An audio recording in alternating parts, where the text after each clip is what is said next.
Romans 1. Well, Paul wrote to the church in Rome before he went there. He was writing from Corinth, and he says in Romans 1:10 that he's praying that he might be able to come to them and that God would give him what he calls a prosperous journey to come to them. So he prays for a prosperous journey to Rome. Well, God answered that prayer. Paul did go to Rome, but we learn from this that prayer may be answered in totally unexpected ways.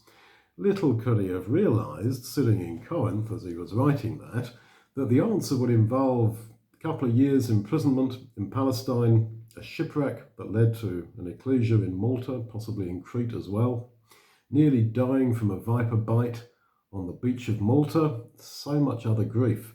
But from God's viewpoint, the prayer, "Give me a prosperous journey to Rome," was answered.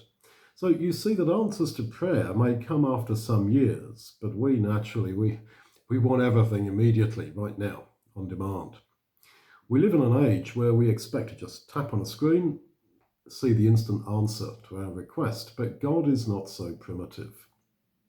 He answers, but often not as we expect, and often not immediately. Now, God's not a bank machine where you tap in a code and your cash comes out immediately. Think of how Zacharias prayed for a child. But as he and his wife got old, he probably thought it wouldn't be answered. But then, in his old age, an angel appeared to him and told him they're going to have a child. And he disbelieved it. It's amazing to consider how God works out the answers to our prayers. The answer might involve the manipulation of situations, people, taking years to come about. On his way to Rome, as we know, Paul was in a storm which threatened to destroy the ship, and it looked like he was going to drown at sea.